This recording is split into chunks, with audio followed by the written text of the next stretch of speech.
Jujutsu Kaisen is really heating up now, and fans are aware that the story is nearing its conclusion. It's been confirmed that this is the final arc of the series, and the battle against Sukuna is the ultimate showdown everyone is eagerly anticipating.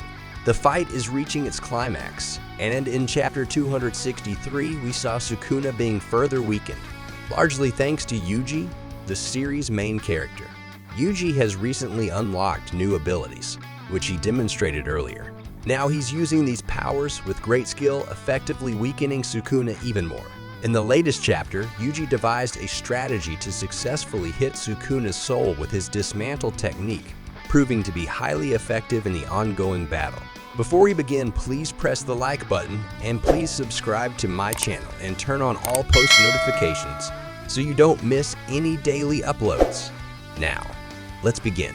The chapter kicks off with Yuta chanting for Hollow Purple. This leads to the domain barrier for unlimited void shattering. The next page reveals a battered Sukuna who has taken yet another hit from the imaginary technique. This time, Sukuna has taken enough damage that he can't keep up the barrier from the malevolent shrine. Right on cue, Todo and Yuji jump into action. Todo realizes that Yuta must be feeling the strain from using his cursed technique. He tells Yuta to keep using Hollow Purple as much as he can. Using his Boogie Woogie technique, Todo assures Yuta that neither he nor Yuji will get caught in the crossfire. So, there's a moment when a sorcerer can't use their technique, and Sukuna is no different. The narrator tells us that right now, he can't use his shrine ability, but before the big fight, Yuta suddenly collapses, and it's not because his 5-minute timer ran out. The narrator explains that after Yuta expanded his domain, the technique he copied from Kenjaku got burned out. To understand Yuta's situation as he lies on the ground, we need some backstory. When Yuta switched into GOJO'S body, he could only do it by fully manifesting Rika. This gave him access to his copy technique and Kenjaku's technique. With help from Amai and Shoko, Yuta transferred himself into GOJO'S body. However, Rika stayed with Yuta's original body. Here's an important part. Mei had a theory that if Yuta changed bodies, he might not be able to use his copy technique anymore. This seems to be coming true. Back in the chapter, Yuta realizes that because Rika isn't with GOJO'S body, he might not be able to use his copy technique. This realization hits him as he's lying on the ground, unable to fight. Yuta thought he could keep using Kenjaku's technique, even though he realized there might be some issues.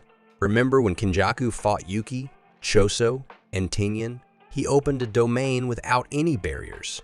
Despite facing the same problem of his technique running out, Kenjaku managed to keep the connection between his soul and Suguru's body. Yuta knew this, so he's wondering if there was some trick Kenjaku used to keep that connection going. But now Yuta is stuck, unable to move, and can only regret not being able to help Yuji and Todo. Todo notices that Yuta is running out of steam, but he can't help but respect Sukuna's toughness. Todo says, I guess that's why they call him the King of Curses. As soon as Sukuna sees Todo getting distracted, he hits Todo with a black flash, breaking his weapon. Without wasting any time, Yuji keeps attacking while Sukuna gets ready to defend himself. But Todo isn't finished yet. Sukuna hears the sound of Todo's weapon, and while he's distracted, Yuji is teleported right into Sukuna's blind spot and lands a punch on Sukuna's jaw. It turns out Todo is using his weapon on his own forehead to activate his Boogie Woogie technique, which lets him switch Yuji's position with pieces of Yuta's broken domain. This keeps Sukuna on his toes and allows Yuji to keep attacking from different angles. Yuji and his team are working together to create the illusion of shadow clones, which messes with Sukuna's senses.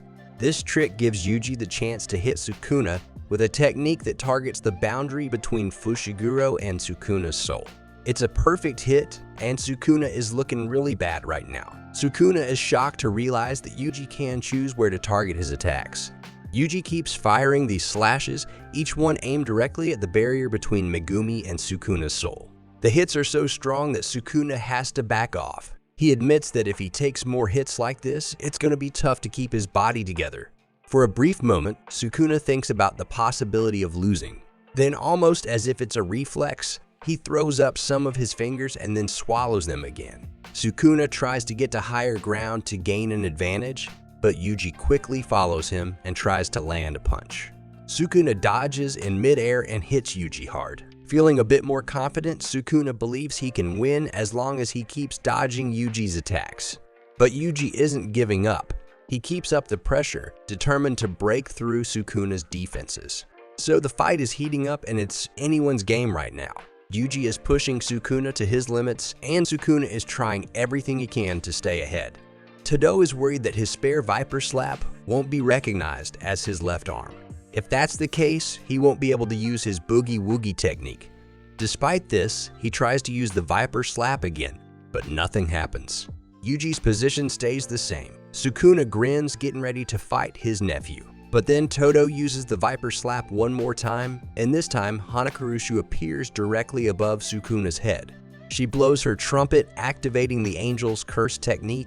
We then flash back to a conversation between Yuta and Hana, while Shoko is treating Hana's wounds. Hana seems worried about her last encounter with Sukuna. The Angel says their job ends once Hana breaks Gojo's seal, but Hana is worried about Megumi and asks what will happen to him. Yuta apologizes to Hana and the Angel, saying they might need to use their curse technique again. He asks them to activate Jacob's Ladder as a final attack to defeat Sukuna. In a flashback, Yuta starts explaining how most of his opponents try to guess how many techniques he's copied. They never think to overlook something important. They never think the original user of the technique might show up. Even those who understand how his cursed technique works fall into a trap. They assume Yuta steals techniques, but he only replicates them. Yuta shares that the real power of his copy technique is having two of the same abilities at once.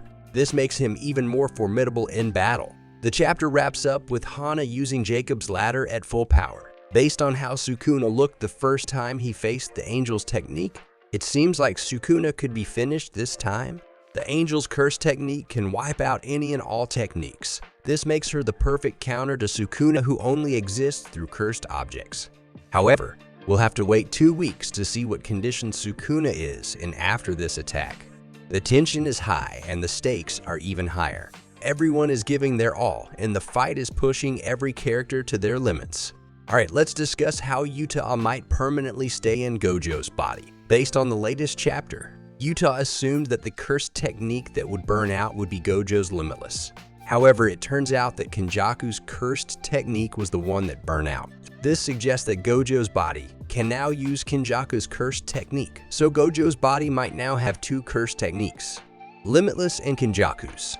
Yuta could use the body-hopping cursed technique only through his copy technique. This cursed technique is still linked to Yuta's original body. This indicates that when Yuta took over Gojo's body, Kenjaku's cursed technique became engraved into Gojo's body, similar to how Sukuna's cursed technique became part of Yuji's body.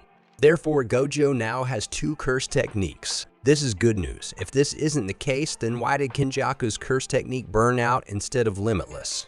This implies that after the 5-minute limit, there is a chance Yuta might stay in Gojo's body permanently. This might get confirmed in chapter 264. Anyway, please tell me your thoughts in the comments below, and please subscribe to my channel and turn on all post notifications so you don't miss any daily uploads.